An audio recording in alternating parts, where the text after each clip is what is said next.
Hi there. Today's post is the 20th of I Eat, I Read, I Watch, my column highlighting a solo dinner and my reading and watching accompaniments. Don't just eat alone, dine solo. You're worth it, and it's not hard to do. If you've missed earlier installments, be sure to check them out on my blog. Today, I eat lobster tacos with a side of fresh Ontario asparagus. If you know me at all, you know that May begins my annual asparagus-a-thon. I don't eat the stuff any other time of the year, but for a month, it's about the only vegetable I want.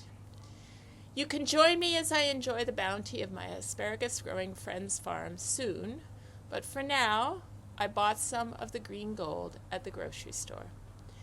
I was also excited to see whole-cooked PEI lobsters on the shelves of my little metro and decided the perfect dinner would be lobster tacos with fresh Ontario asparagus.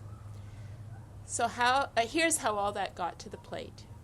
First, I shaved some cabbage and thinly sliced some red and yellow pepper, all Ontario grown, and dressed it with lime, avocado oil, rice wine vinegar, and a dollop of mustard to emulsify.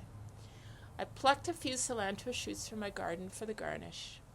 Then I put some asparagus shoots into boiling water for 7 minutes. I regret those last 2 minutes, though. They were a little overcooked for me, despite being good fat stalks. When you haven't cooked something for 11 months, it takes a little reacclimatization. I got a dry frying pan heated up and put 3 taco shells in to crisp a little. My last thing to tackle was the lobster. So I live in Ontario where lobster is, shall we say, not local. I don't therefore have the tools to crack a lobster. I improvised by tapping it with the meat tenderizer. Then I got the kitchen shears out and extracted all the flesh from the claws, body, and tail and chopped it a little. I kept all the shell pieces because I'll make a stock from them tomorrow. Waste not, want not. By then, the asparagus was ready to drain. While it cooled a little, I assembled 3 tacos on the plate. First the lobster, then the slaw, then the cilantro shoots. Some lime crema would have been nice, but I had nothing suitable. I added the asparagus to the plate and squeezed a dollop of sriracha ranch on them, more for the visual than anything.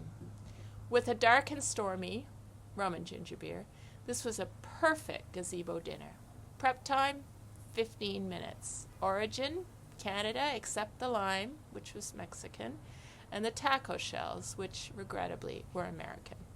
Cost, $15 for the lobster, 15 for the rest, maybe? If you've got a favorite seasonal treat, I'd love to hear about it in the comments on my blog. So what am I reading? Well, Between Two Kingdoms is the book that I have on the go. Suleika Jouaud was barely in her 20s, living and working in Paris with her boyfriend, when her life was ripped apart by a rare leukemia.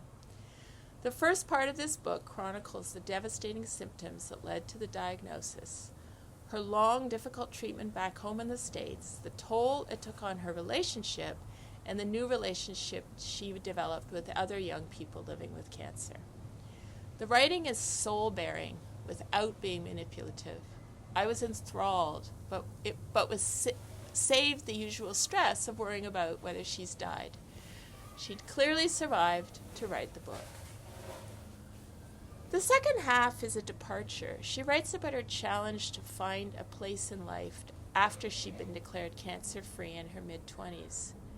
From a writer's perspective, she's written this part in present tense, the cancer story having been written in the past, which is a good technique to shift the reader's focus. I'm thinking about how that would work for my own memoir, Lane Change.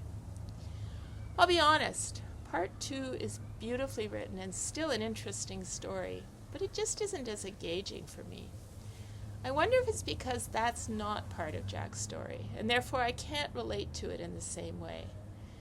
Makes me think about to what extent a reader needs to have a personal connection with the content of a book before they can really be held in its grip. More food for thought for Lane Change.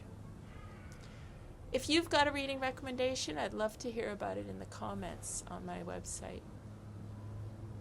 Finally, what am I watching? Well, Wallander. This is now old, dating back to 2008 to 2016, and was originally on British TV.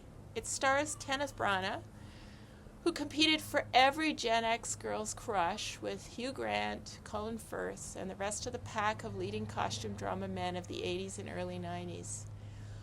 Wallander features an older Branagh, though, playing a police officer who is a highly flawed human, incapable of family or romantic relationships.